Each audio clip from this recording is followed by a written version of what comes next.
Hello everyone, welcome to our YouTube channel bank couple. अभी IBPS PO का exam हुआ है आपका और मेंस का एग्ज़ाम होने ही वाला है। तो जब मेंस का एग्ज़ाम है तो ऑब्वियसली प्रीलिम्स आप सभी ने दे दिया है, तो अब मेंस के एग्ज़ाम की तैयारी तो आपकी चल ही रही होगी। और जो मेंस एग्ज़ाम है उसमें सबसे इम्पॉर्टेंट चीज़ होती है डिस्क्रिप्टिव। तो आज मैं आपसे ये डिस्कस करूँगी कि डिस्क्रिप्टिव किस तरीके से आपको प्रिपेयर करना चाहिए। और एक क्वेश्चन का मैं इसमें आंसर करूंगी कि बहुत सारे लोग अभी बोल रहे हैं कि बैंकिंग सेक्टर की जो जॉब्स होती हैं उसमें प्रमोशन बहुत ज़्यादा फास्टेस्ट होते हैं। तो जब प्रमोशन इतना ज़्यादा फास्ट होता है तो क्यों बैंक में आने के बाद लोग प्रमोशन नहीं लेते? ये उन्हें ही पता होगा जो बैंक ज्वाइन कर लेते हैं। जो आप सभी एस्पायरेंट्स हैं, आपको लगता है कि हम आपको कुछ भी बोलते हैं, लेकिन ऐसा नहीं है। जब आप बैंक ज्वाइन कर लेंगे तब आपको समझ आएगा। और ऐसा नहीं है कि यहाँ कुछ भी नेगेटिविटी स्प्रेड नहीं करना चाहते हम आपको सिर्फ ये बताना चाहते हैं कि जो मिस्टेक हमने कर दी है, क्योंकि हमारी एज ख़त्म हो गई है, अब हम आगे कोई एग्ज़ाम नहीं दे सकते।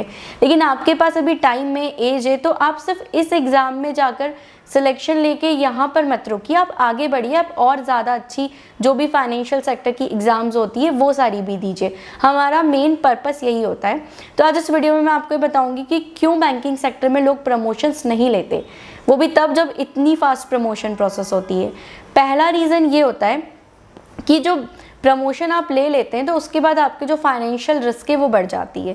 जैसे कि स्केल 1 ऑफिसर है, उसकी हर जगह सिग्नेचर नहीं होगी, लेकिन अगर आप ब्रांच हेड रहेंगे, जैसे आप प्रमोशन ले लेंगे, अगर आप स्केल 2 बनेंगे तो आपको कोई भी छोटी ब्रांच में मैनेजर बना देंगे, वहाँ पर आपको ब्रांच इंचार्ज बनाएंगे। तो जब आप उस ब्रांच के इंचार्ज होंगे तो उस ब्रांच की पूरी रिस्पॉन्सिबिलिटी आपके ऊपर होगी और उसके कारण आपके ऊपर फाइनेंशियल रिस्क ऑब्वियसली बढ़ेगा। क्योंकि आप जब लोन सैंक्शन करेंगे तो लोन जब भी आप सैंक्शन करेंगे तो वो आपकी पावर में रहेगा। तो बहुत सारी चीज़ें होती है जब आप मैनेजर बन जाते हैं। तो स्केल 1 जो है वो इन सारी चीज़ों से बच जाता है। बहुत ही कम जगह ऐसा होता है कि स्केल 1 को ब्रांच इंचार्ज बना देते हैं। तो पहला जो कारण होता है वो यही होता है। दूसरा कारण ये होता है कि जो लेट सेटिंग का कल्चर है वो होता है, लेकिन स्केल 1 तो फिर भी थोड़ा सा जल्दी निकल सकते हैं। लेकिन अगर आप ब्रांच इंचार्ज है, पूरी ब्रांच आपके अंडर में है, तो फिर आपको लेट सेटिंग ऑब्वियसली करनी पड़ेगी। वहाँ पर आप ऐसे नहीं कर सकते ना कि आप मैनेजर है तो आप जल्दी चले जाएं। जब तक आपका काम नहीं होगा पूरी ब्रांच का तब तक आपको बैठना पड़ेगा। तो सेकंड इम्पॉर्टेंट ये कि आपके ऊपर बहुत ज़्यादा रिस्पॉन्सिबिलिटी आ जाती है और ये रिस्पॉन्सिबिलिटी जो है वो हर कोई नहीं लेना चाहता। तो ये भी एक कारण होता है कि जो बच्चे हैं वो प्रमोशन नहीं लेते। अब और भी 2-3 पॉइंट्स हैं, लेकिन उससे पहले मैं आपको एक बार डिस्क्रिप्टिव की बहुत इंपॉर्टेंट चीज़ बताना चाहती हूँ। जो डिस्क्रिप्टिव सेक्शन होता है उसकी प्रैक्टिस जो है वो बहुत सारे लोग एंड में करते हैं और बहुत लाइटली लेते हैं, लेकिन डिस्क्रिप्टिव पार्ट जो है वो बहुत ज़्यादा इंपॉर्टेंट है। और गाइडली जो है वो डिस्क्रिप्टिव के लिए एक बहुत ही अच्छी चीज़ लेके आया है। AI के थ्रू आपका डिस्क्रिप्टिव का जो सेट है वो एनालाइज होगा। आपको 30 डिस्क्रिप्टिव के सेट मिलेंगे जिसमें एक फ्री भी रहेगा। आप जब अपना पूरा डिस्क्रिप्टिव वहाँ लिख के सबमिट कर देंगे तो उसके बाद AI के थ्रू आपका स्पेलिंग एरर, ग्रामर एरर सब कुछ चेक होकर वो आपको आपका रिजल्ट बताएंगे कि क्या है। और उसके बाद आपको अच्छे से और किस तरीके से आप और अच्छे से उसको लिख सकते थे वो भी बताएंगे। तो ये अभी तक कोई भी लेके नहीं आया है, गाइडली लेके आया है सिर्फ 199 रुपीज़ में, बहुत ही रीज़नेबल है। और आप हमारा कूपन कोड लगाएंगे JAN12 तो आपको एडिशनल डिस्काउंट मिलेगा। एक बार ज़रूर आप देखना, जो लोग इस मेंस के लिए बिल्कुल सीरियसली तैयारी कर रहे हैं। और सिर्फ IBPS का मेंस नहीं, बाकी जितनी भी एग्ज़ाम्स है, जैसे अभी NHB AM आया है उसमें भी डिस्क्रिप्टिव है। तो डिस्क्रिप्टिव तो हर एग्ज़ाम्स में होता है, तो इसीलिए आप एक बार इसकी तैयारी अच्छे से कर लेंगे तो आपको आने वाली सारी एग्ज़ाम्स में ये हेल्प करेगा। उसके बाद जो सबसे मेन रीज़न कि लोग प्रमोशन क्यों नहीं लेते हैं वो है ट्रांसफ़र्स। देखिए, जब भी प्रमोशन लेंगे आपका ट्रांसफ़र होगा ही होगा। मतलब ये तो है, जो प्रमोशन नहीं लेता उसका फिर भी एक बार ट्रांसफ़र रुक सकता है 1 साल 2 साल, लेकिन अगर आप प्रमोशन लेंगे तो आपका ट्रांसफ़र 100% होगा। और ज़रूरी नहीं कि आपका ट्रांसफ़र आसपास ही हो जाए, आपका ट्रांसफ़र कहीं दूसरी रीजनल ऑफिस में हो सकता है या दूसरी स्टेट में हो सकता है। तो ये कि प्रमोशन लेने पे आपका ट्रांसफ़र कहीं भी हो सकता है। और स्पेशली स्केल 1 से स्केल 2 में जब प्रमोशन लेते हैं तो रूरल पोस्टिंग के चांसेस बहुत ज़्यादा होते हैं। तो जब आपकी फैमिली हो जाती है और आपको लगता है कि अब हम कितनी बार शिफ्ट करेंगे, क्योंकि अगर आप एक प्रमोशन लेंगे तो आपका ट्रांसफ़र होगा, फिर आप 3 साल या कई बार तो ऐसा होता है कि आप 2 साल वहाँ सर्व करेंगे, फिर आप जब नेक्स्ट प्रमोशन लेंगे तो आपका फिर से ट्रांसफ़र होगा, फिर जब आप नेक्स्ट प्रमोशन लेंगे तो फिर से ट्रांसफ़र होगा।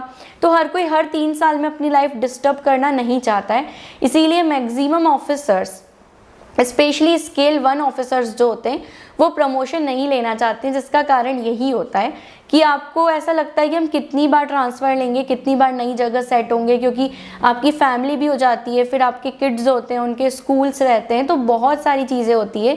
तो बहुत कम लोग होते हैं, स्पेशली जो लोग अपनी फैमिली से अलग रह पाते हैं वो ही लोग प्रमोशन लेते हैं, क्योंकि प्रमोशन लेने के बाद अगर हस्बैंड और वाइफ दोनों वर्किंग है तो साथ में रह पाना बहुत ज़्यादा मुश्किल हो जाता है। तो ये कुछ कारण होते हैं कि जो बैंकिंग सेक्टर है वहाँ पर प्रमोशंस तो बहुत फास्ट है, लेकिन प्रमोशन कोई लेना नहीं चाहता। तो बहुत सारी चीज़ें और होती है, और हमने कल एक वीडियो डाली थी, वहाँ पर बहुत सारे लोग जो है वो SBI की जॉब को आर्मी की जॉब से या डिफेंस की जॉब से या किसी भी एक ऐसी फील्ड से कंपेयर करते हैं जो रिलेवेंट ही नहीं है। आपको अगर SBI की जॉब को कंपेयर करना है तो आप दूसरी फाइनेंस की जॉब से कंपेयर कीजिए, RBI से करें, सेबी से, नाबार्ड से, अभी NHB आया है उससे कंपेयर करो, या फिर सिडबी होता है उससे कंपेयर करो। तो SBI की जॉब को फाइनेंशियल सेक्टर से जब कंपेयर करोगे तो जो बाकी फाइनेंशियल सेक्टर से वहाँ पर वर्कलोड काफ़ी कम है इन कंपेरिजन टू SBI। तो इसीलिए हम आपको मोटिवेट करते हैं कि आप दूसरी एग्ज़ाम्स भी दीजिए। हर कोई ये सोचता है कि ये एग्ज़ाम्स तो बहुत टफ है, 10 वैकेंसी में कैसे सिलेक्शन होगा, 1 वैकेंसी में कैसे सिलेक्शन होगा। तो ये सब जो सोचते हैं वो मेंटालिटी वाले लोग कहीं सिलेक्ट नहीं हो सकते। आपको ये सोचना ही नहीं है कि कम वैकेंसीज है, अगर हर कोई ये सोच लेगा तो फॉर्म कौन भरेगा।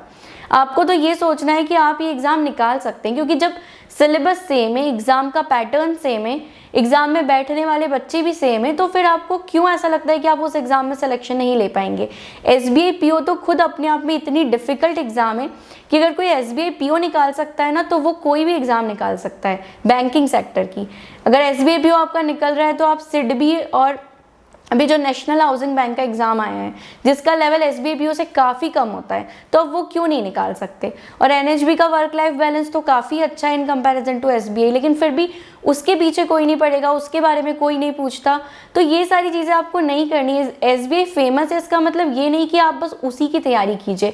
हम आपको वो एग्ज़ाम्स के बारे में बताते हैं जो इतनी ज़्यादा पॉपुलर नहीं है और वो आप मिस कर देंगे, तो इसीलिए हम आपको उन सारी एग्ज़ाम्स के बारे में बताते हैं जिनमें कम वैकेंसीज आ रही है, लेकिन जिनका जो वर्क लाइफ बैलेंस है वो बहुत अच्छा रहता है। वहाँ पर एक बार अगर आपकी जॉब लग गई तो आपको फिर वहाँ से निकलने के बारे में नहीं सोचना पड़ेगा। और इसीलिए हम ये सारी वीडियोस बनाते हैं। ये कोई भी वीडियो आपको डीमोटिवेट करने के लिए नहीं बनाई गई है। अगर और इससे रिलेटेड आपको कुछ भी डाउट्स है तो आप पूछ सकते हैं। जितनी भी डिफरेंट एग्जाम्स होती है उनकी सबकी प्लेलिस्ट हमने बना रखी है, वहाँ पर जाकर आप उनके बारे में सारी डिटेल्स देख सकते हैं। Thank you so much for watching this video and don't forget to like, share and subscribe our YouTube channel.